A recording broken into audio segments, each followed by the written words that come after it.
dedicate myself to your service, not based upon some rigid creed, but bound together by ideals and aspirations. Elizabeth II, Britain's longest-serving monarch. She's reigned over this country for nearly 70 years. She's a woman of remarkable stamina. She's the most famous woman in the world. She's seen a man land on the moon, and 14 prime ministers come and go. But 400 years earlier, there was another Queen Elizabeth. Elizabeth I is this brilliant, genius queen. Now, we're setting the two Elizabeths side by side to see if, despite the centuries, there is more that unites than divides them. The idea of comparing the two Elizabeths is immensely fascinating. It might look on the surface that they have nothing in common, but when you dig a little deeper, the story becomes even more extraordinary. In the second part of this series, we discover how both Elizabeth's reigns are changed with the arrival of two extraordinary women. Both Mary Queen of Scots and Princess Diana take our two queens on difficult journeys. In fact, there are an awful lot of parallels, almost a magical quality to them. We uncover remarkable similarities. This letter is astonishing. Once upon a time, they were best friends. Now they are mortal rivals. And reveal how these young women both threaten to destroy the reigns of two of our greatest monarchs.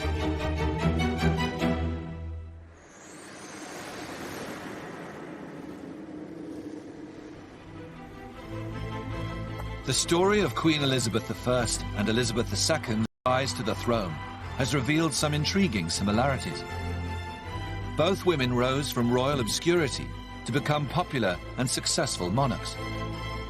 And their journey has made them both unflinching and dedicated queens. What unites the two queens is their sense of tradition and duty. But neither of the Elizabeths were supposed to be queen at all. They had a fairly tortuous path to the throne. But that wasn't the end of their battle. It was just the beginning. Both Elizabeths battle with two very different women that enter their lives. Mary, Queen of Scots, and Princess Diana.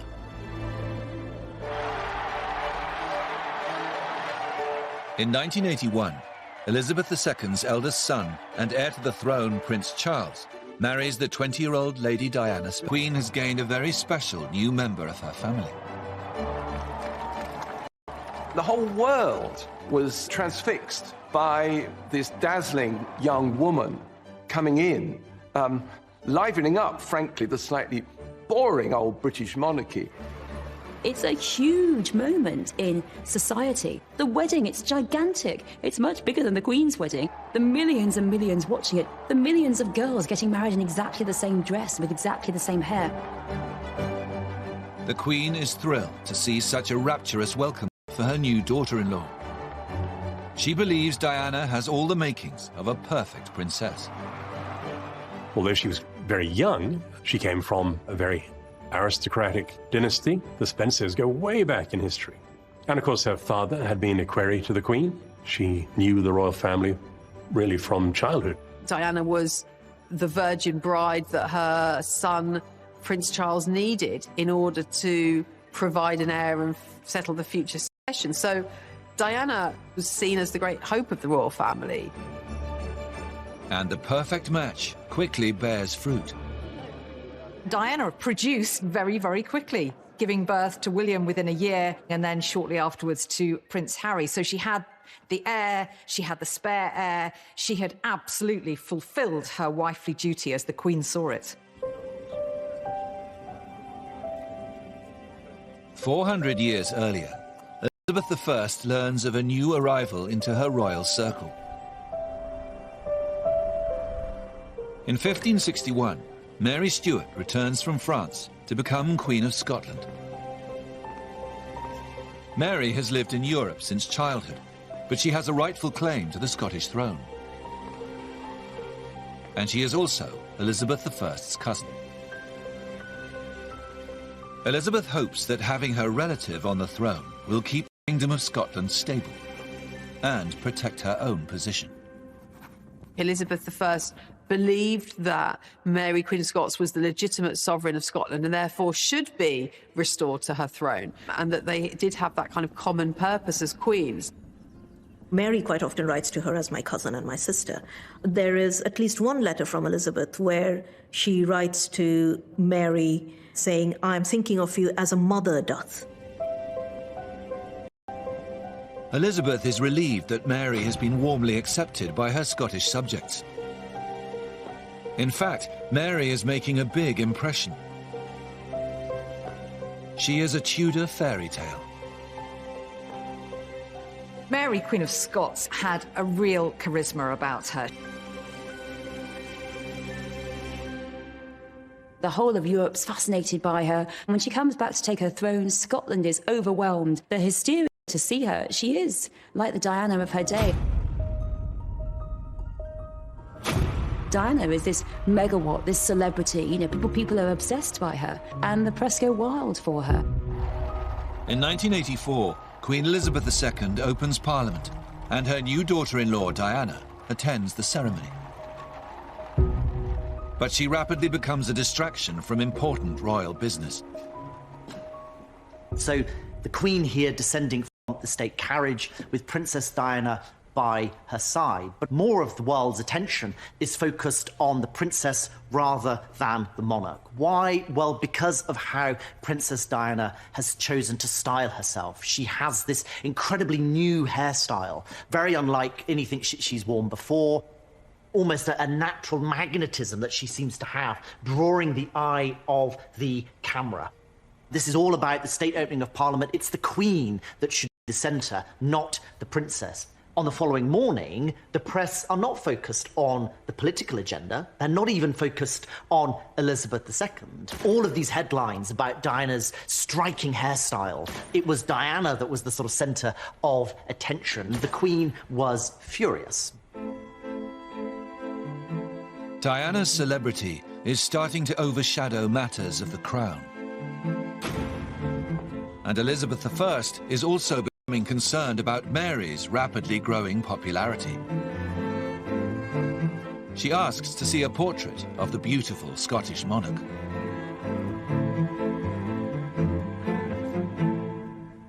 What I think is so striking about this image is Mary's hairstyle. So long hair, which has been trussed up and then held in place by these pearls and this gold hairnet. At the time, this would have been quite unusual, I think. It is a sort of rival image, if you like, to that of Elizabeth I. Here you have a different version of what beauty and power could look like. I mean, let's not forget that Mary traced her ancestry to Henry VII in the same way, of course, that Elizabeth did too. So this could be a rival candidate. And Elizabeth is asking all manner of questions about Mary's appearance, what's her hair like, and of course, crucially, who is better? And there are some really striking parallels between those images of Diana with this presentation of Mary, Queen of Scots. Both women have a little bit more license to play with their image, and that makes them more alert at Elizabeth II, that their power could be precarious. In a short space of time, it's becoming clear to Elizabeth I and II that the attention Mary and Diana are drawing might not be such good news. The Queen's role was to be head of state. Princess Diana's role was to be future joint head of state. But Princess Diana was so successful in her role that she was seen as a threat to the established order. People are following her. She's all over the press. They're copying her hairstyle. Just in the same way, people are trying to emulate Mary and how she's dressing. They become style icons, but so much more than that. Mary and Diana present a rather beguiling alternative to the person who is on the throne. And therein lay the secret of their popularity, but also the threat that they posed to the two Elizabeths. Soon it will become clear to both Elizabeths that the two younger women are becoming a problem.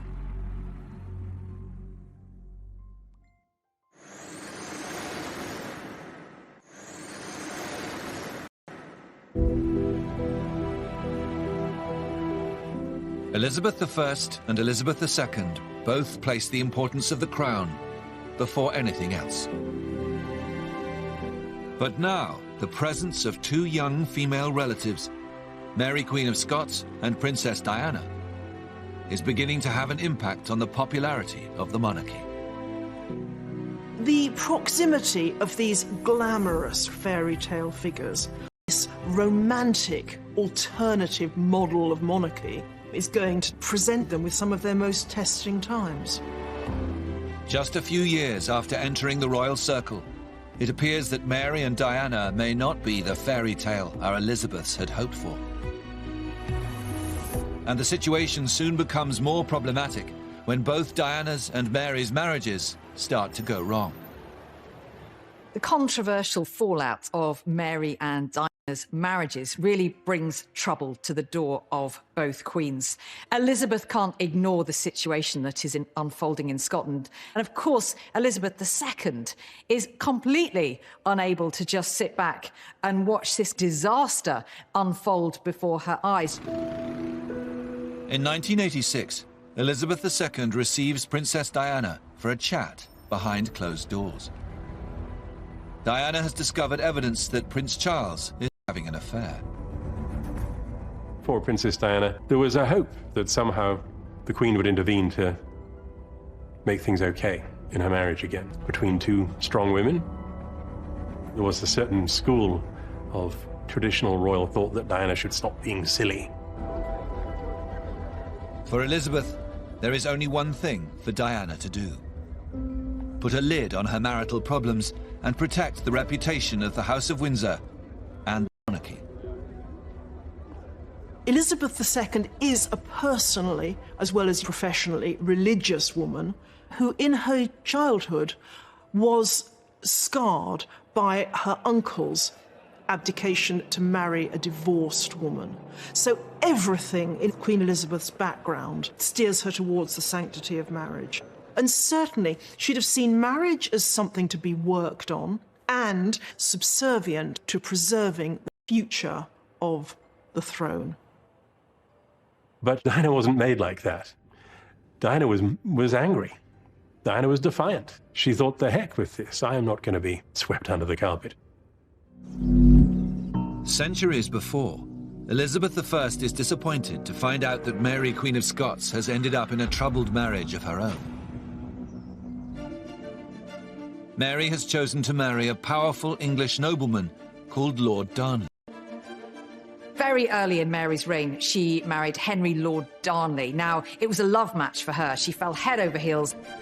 But Darnley was unsuitable in every single way as a consort. He was hot-headed, arrogant. He was actually quite a cruel man.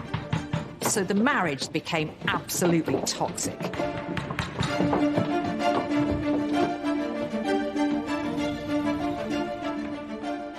Elizabeth receives a panicked letter from Mary. She's now pregnant and wants the Queen's support to protect her from her abusive husband. This is one of the most dramatic letters when it's all started to go horribly wrong for Mary. Her husband, Darnley, has murdered her favourite secretary, whom Mary calls our most special servant, has been slain in our own presence. So she's writing to Elizabeth to tell her the full horror of this incident and also to beg Elizabeth, as a fellow female sovereign, show a bit of solidarity and come and help Mary in her hour of need. But just like Elizabeth II, Elizabeth I's advice is to stick with the marriage. Darnley is a hugely influential nobleman. Upsetting him will throw Mary's crown and Scotland into disorder. Controversial one. She was urging her kinswoman and fellow Queen Mary to put duty first. Despite Elizabeth's advice, the situation soon turns to chaos. A faction of Mary's supporters rise up and murder Lord Darnley. And Elizabeth is horrified to learn that Mary is now planning to marry the man accused of her husband's murder, Lord Bothwell. Elizabeth writes Mary this desperate letter saying, please don't marry him. Please don't marry him. I exhort you, I counsel, and I beseech you, because he could be guilty of your husband's death. That letter, it's like the verbal equivalent of shaking someone by their shoulders, saying, what are you doing? The Queen's pleas fall on deaf ears, and Mary goes ahead with the marriage. Elizabeth was appalled. The behaviour of any one ruling queen impacted on the other. If Mary was going to look like this reckless, perhaps even murderous woman, what did that say about her sister queen across the board? 400 years later, Elizabeth II is also facing the danger of a seismic family fallout. The Queen is aghast to discover that the grisly details of Charles's affair are about to be published in a new warts and all book. And Princess Diana is rumoured to be the source. Now, that was a subterfuge by Princess Diana to get her message out to the outside world about the reality of her marriage. But what is so revealing is the royal establishment's response to it was not to say, oh my God, is this true? What can we do to put it right? The response was, oh my God, how could she? Isn't she awful? The Queen makes a move to try and limit the damage.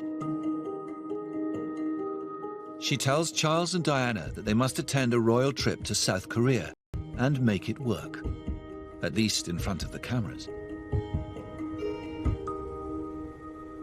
If looks could kill, here we have a photograph of Princess Diana and Prince Charles. They have been sent on this diplomatic mission at the request of the Queen to make it look as though they are maintaining appearances. But what this image of Diana shows is that she will not play that part. Her feelings are drowning out. In rogue, Diana is not keeping to the brief of what is required of a royal princess. Overseas tours are some of the most important bits of duty that the royal family does. It is high-level diplomacy, certainly an area that you shouldn't bring your private difficulties into. Shortly after their return from South Korea, Diana starts to openly discuss a separation. The situation is slipping out of Elizabeth's control towards the one thing she is desperate to avoid: a divorce for the heir to the throne. And in 1567, Elizabeth I hears that Mary's new marriage to Bothwell is now also on the way out. The Scottish lords have risen up in outrage and rebellion at her marriage to her previous husband's murderer. Bothwell and Mary are forced apart. He escapes across the North Sea, while Mary flees south over the border to England.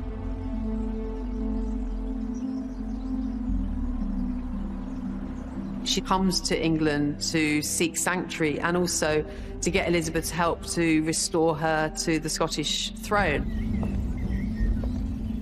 But when Elizabeth learns of Mary's presence in her country, it quickly becomes clear that the Scottish throne is the least of her worries.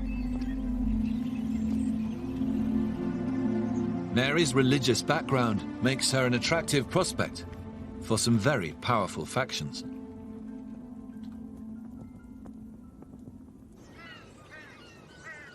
Mary was a Catholic, and for Catholics, both in England and around the continent, she was the rightful Queen of England. For Catholics, it was outrageous that Elizabeth was on the throne. They want Mary on the English throne because they know that she would restore Catholicism, the religion that Elizabeth's father had effectively got rid of. Elizabeth's advisors implore her to execute Mary as quickly as possible. But the Queen doesn't agree. She fears that if she kills her cousin and fellow queen, it could set a very dangerous precedent. Elizabeth is in this double bind. If she doesn't kill Mary, Queen of Scots, the danger carries on. If she does, it makes possible the end of her own reign by also dramatic means.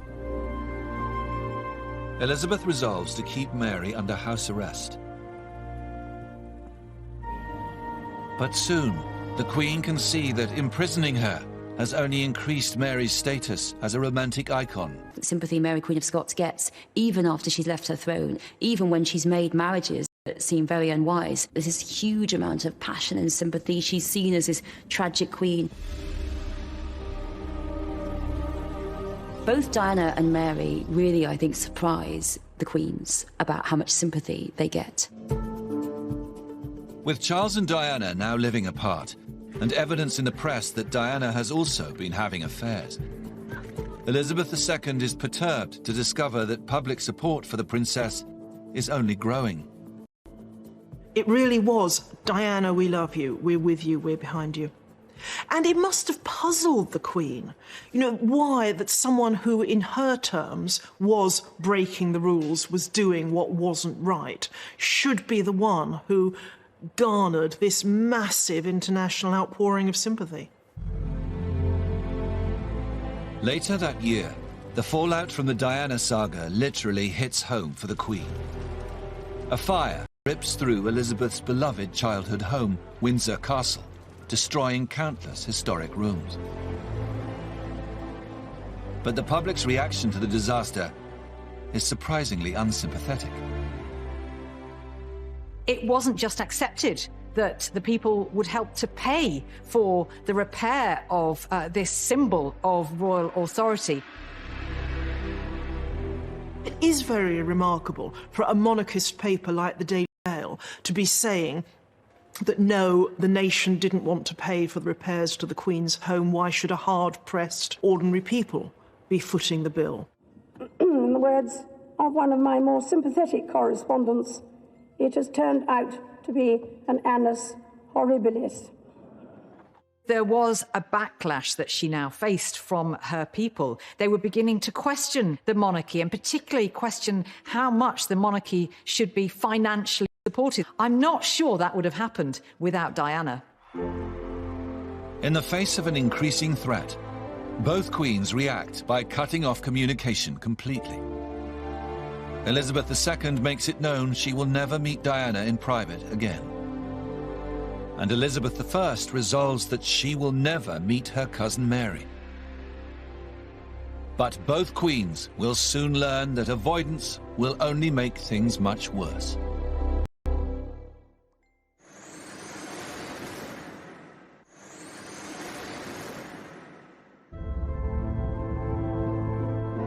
Both Elizabeth's attempts to contain their problematic royal relatives soon go amiss. Elizabeth I discovers that White her and take the throne. And Elizabeth II faces a rebellion of her own when Princess Diana agrees to a television interview at the demise of her marriage. There's definitely a moment when both Mary and Diana become outright rebels, enemies to the queens. So for Mary, it's after she arrives in England and she starts to involve herself in various plots against Elizabeth. And for Diana, it's when she goes public. And that is striking a killer blow. In 1995, Diana sits down with the BBC's Martin Bashir and spills all the personal details about her failed royal marriage to an audience of 22 million people. That panorama broadcast was a declaration of war, and it was accepted as such by the Queen and the House of Windsor. Shortly after, the Queen writes to Charles and Diana instructing them to divorce. And in a shock move, she also demands that as part of the deal, Diana will lose her title. The stripping of the HRH from Diana, I see as a rare instance of spite on the part of Elizabeth II. The Queen's cool, to some extent, deserted her, and combat was engaged. Elizabeth I has the power to be much more brutal. For years, she has resisted calls to have Mary executed. But under immense pressure, she now finally starts to crumble. Elizabeth has taken on the greatest dark night of her soul with Mary, Queen of Scots, to make the decision to execute her. She really doesn't want to. Elizabeth finally signs the order for Mary's execution. But she almost immediately regrets her decision and calls it back.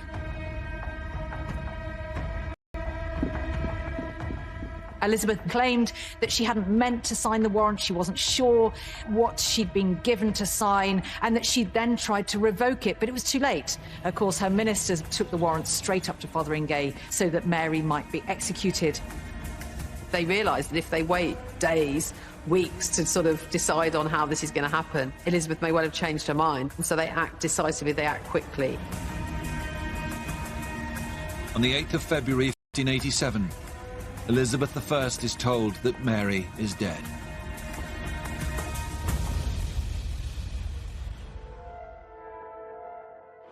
This is what's left of the Mercedes in which the Princess of Wales and the hours of the 31st of August 1997, Queen Elizabeth II is woken with her own terrible news. It's difficult to think of words that convey the shock that I remember feeling, to everybody around. Just total consternation. All the imagery of it, a tunnel in Paris. As the shocking news spreads around the globe of Princess Diana's death, the Queen, who is staying at Balmoral, seems to freeze. In the morning, the family attends their private church, but something is missing from the summon. The service in the local church lasted an hour, but not once was the princess mentioned by name. There were prayers said for Charles, for Diana's sons, but not for Diana herself. And I think everyone felt that, however correct that was in terms of etiquette, people felt that the rules were being placed above the real emotion. After the service, the Queen returns to Balmoral without acknowledging the hordes of press waiting for a statement. Over the next few days, public figures from across the world pay tribute to Diana. She was the people's princess. And that's how she will stay, how she will remain. In our hearts and in our memories. But the Queen remains silent.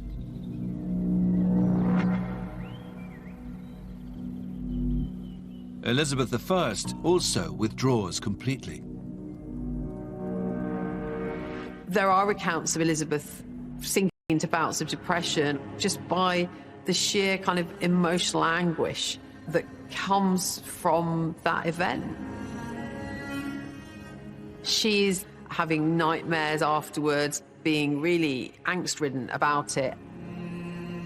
As the news of Mary's death spreads, there is a flood of public sympathy for the tragic Queen. There was a real outpouring of grief. Even those loyal to Elizabeth felt shocked that Mary had at last been put to death. In a sense, Mary's death makes her even more of a threat to Elizabeth, if that's possible, because now she's not just a Catholic figurehead, she's a Catholic martyr. And now people are going to do all sorts of things in her name. The ordinary people, no matter what had happened, the fact that she was painted to them in the most dreadful lights, they still loved her. Mary, Queen of Scots, was the queen of people's hearts. She really was. There was a quite staggering outpouring of grief. Kensington Gardens, myself, on my way home from work, and you could hear the crying. It was as if people had lost a member of their family. The crowds gather around Buckingham Palace, looking and waiting for a sign from their Queen. Even a single candle in a window, a bagpiper playing a lament, would have been all it took to show that the monarchy had registered this event. But the failure to show, even in a small way, that they recognized the depth of people's feeling, I think, was the most damaging and avoidable mistake. After 5 days of deafening silence from the Queen, all over Britain, grief turns to anger.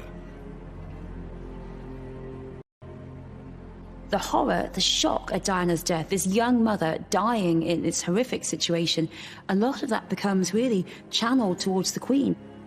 The papers were very outspoken. It was, "Your people need you, Mom," was one headline. "Show us you care." There was this outcry about the question of a flag over Buckingham Palace. It felt like a deliberate snub. The flag at half-mast. Definitely. Should have been done before now. Really can't understand that thing. And I think it's a big disgrace for the royal family not to do that. Soon, the public's anger becomes loaded with questions about whether the monarchy should exist at all. Over the length of her reign, people have questioned whether a hierarchy of privilege based on birth and not merit should be the thing that represents Britain. There was a moment where her throne looked quite threatened by a sense of real public outrage, a sense of the Queen having got it wrong. Elizabeth I is also facing a public backlash. In the aftermath of Mary, Queen of Scots' execution, the whole Catholic world rises up in revulsion.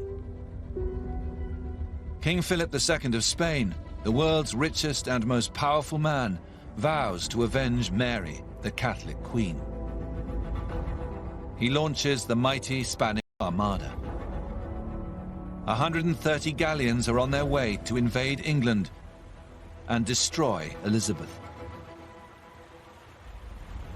The Armada is the single most serious threat that Elizabeth has faced in 30 years as Queen. It looks like England is going to be vanquished by the might of Spain.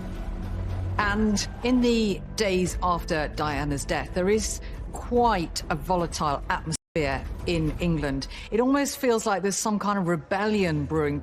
To disaster, to people questioning the monarchy, to people saying, what is the monarchy for? The deaths of Mary, Queen of Scots and Diana, these push our queens, Elizabeth I and Elizabeth II, to the closest moments of crisis that they have throughout their whole reigns. But our two queens are in hiding and on the brink of a major disaster.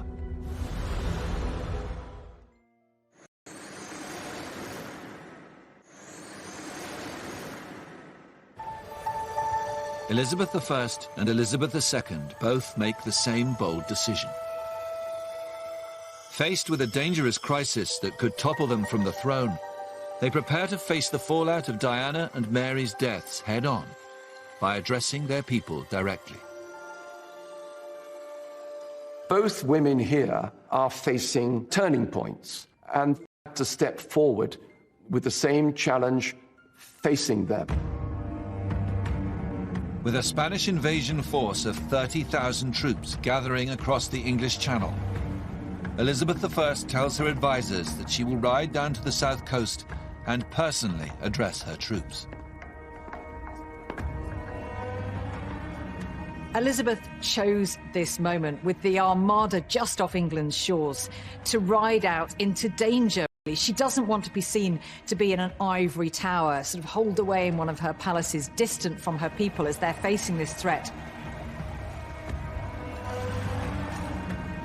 On the 9th of August, 1588, Queen Elizabeth I arrives on the south coast and prepares to address her troops. Queen Elizabeth I's Tilbury speech is her answer to every threat that there's ever been to her as the female Protestant queen, that Catholic Europe will come for you.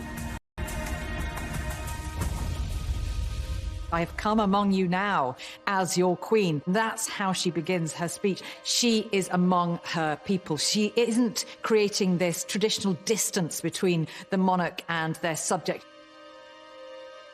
How extraordinary to be there watching your queen speaking to you, this woman of bravery and courage. And she says, I know I have the body but of a weak and feeble woman, but I have the heart and stomach of a king, and of a king of England too.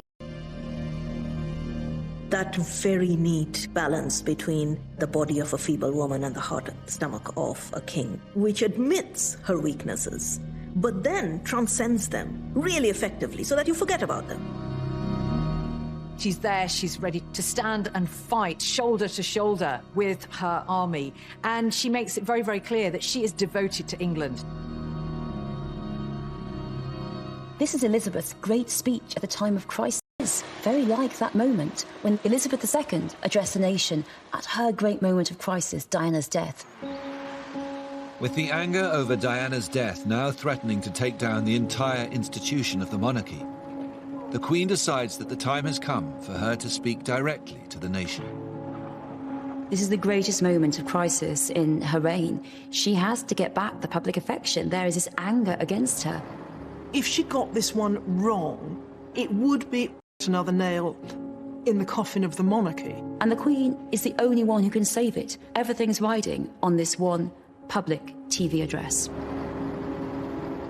The day before Princess Diana's funeral, Queen Elizabeth II finally arrives at Buckingham Palace and heads to the live broadcast room.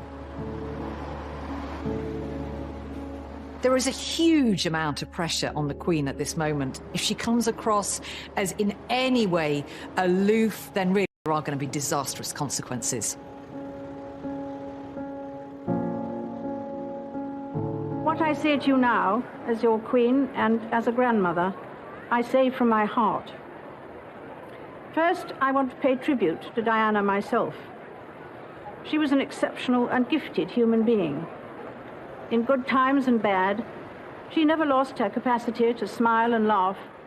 She tries to reduce that very traditional distance between herself and her people.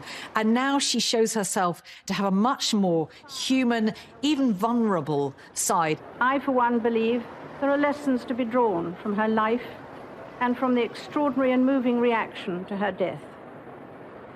I share in your determination to cherish her memory. Showing feeling for Diana, showing feeling for the people. This is something she has never done in all her many, many years on the throne. That speech turns everything around. She sounded very sincere, and she looked as though she was very moved, and I think that will satisfy everyone. I thought it was a grandmother speaking and not a queen. I was quite moved by it. I thought she said everything she should have said. Can't think of anything that she left out at all.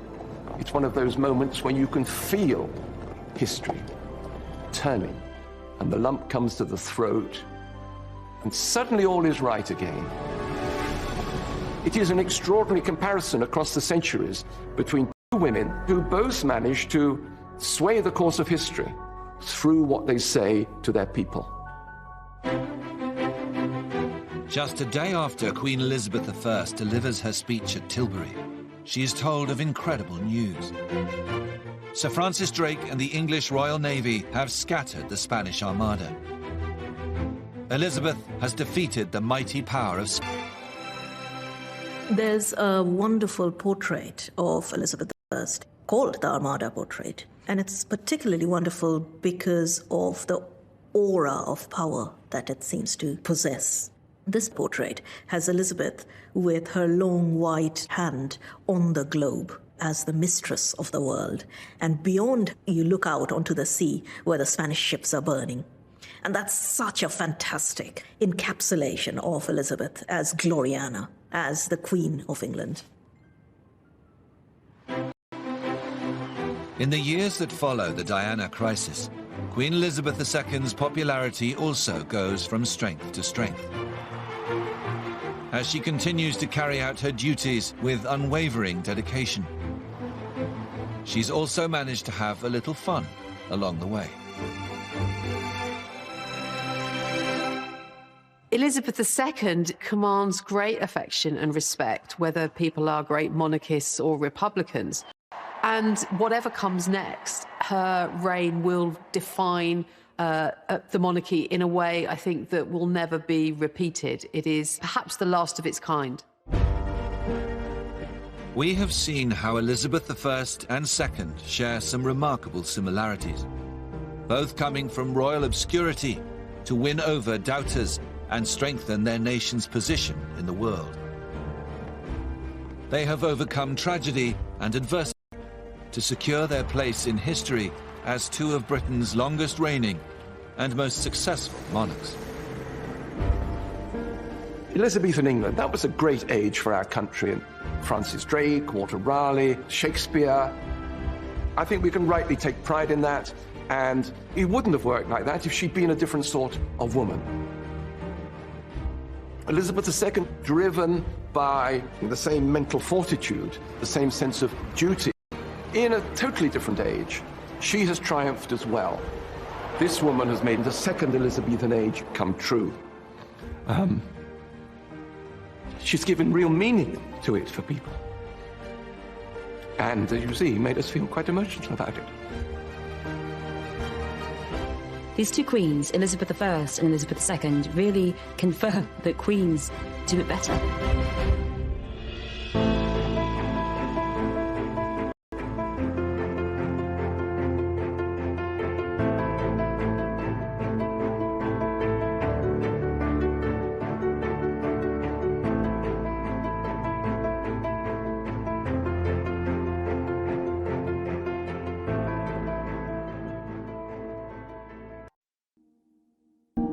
Astonishing. Once upon a time, they were best friends. Now they are mortal rivals. And reveal how these young women both threaten to destroy the reigns of two of our greatest monarchs.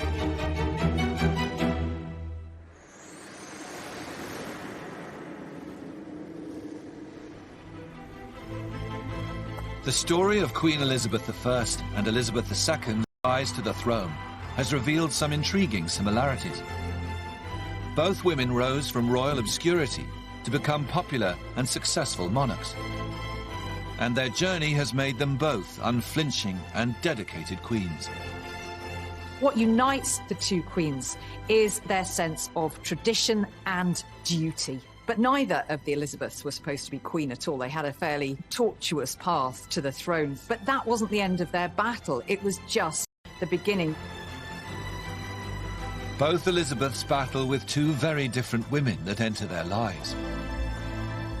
Mary, Queen of Scots, and Princess Diana.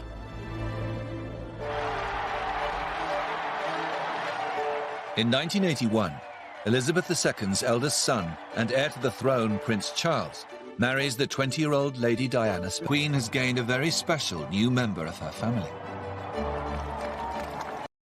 The whole world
Not based upon some rigid creed.